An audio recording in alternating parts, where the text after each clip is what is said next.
Баршаңызға қайырлы күн, менің арнама қош келдіңіздер. Бүгін сіздермен өзімнің ең жақсы көретін, сүйікті рогаликтерімнің рецептісімен бөліскім келеді. Ең алдымен ұнды алып, сары майды үкіштің ең үлкен жерімен өткізіп аламыз.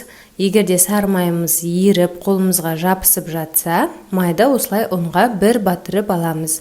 Барлығын толығымен өткізіп болғаннан соң қолымызбен жақсылап үйкелейміз. Бір-біріне бірігуі қажет. Толықтай біріккеннен соң үстінен бір жұмыртқаны салып, жақсылап араластырып, қамыр илейміз.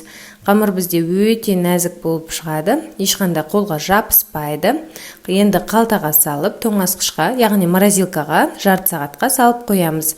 Жарты сағат өткеннен соң қамырымызды алып, 2 бөлікке немесе 3 бөлікке бөлеміз. Мен 2 бөлікке бөлдім. Одан соң қамырымызды домалатып аламыз. Енді қамырымызды оқтаудың көмегімен жаямыз. Жан-жаны бірдей домалақ болуды міндетті емес. Арасы осылай әртүрлі болса да ештеңке етпейді. Осылай жайып болғаннан соң қамырды бірнеше бөліктерге бөлеміз. Қамырдың қалыңдығы қатты қалың емес, жұқа емес, орташа болуы қажет.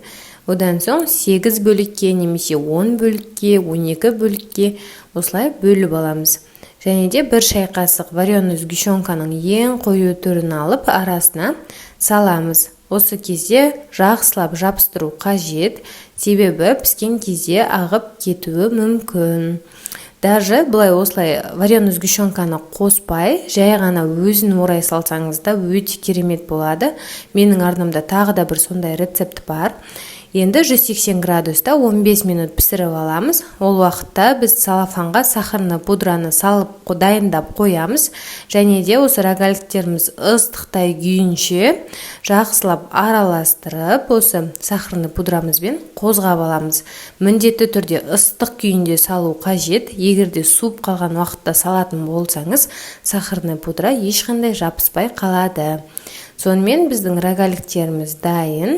Өте оңай жасалады, және де дәмді болып шығады. Жасап көруге кеңес беремін. Егерде сізге видео рецепт ұнап жатса, менің каналыма тіркеліп, лайк басып, комментарий қалдыруды ұмытпаңыз. Ас болсын!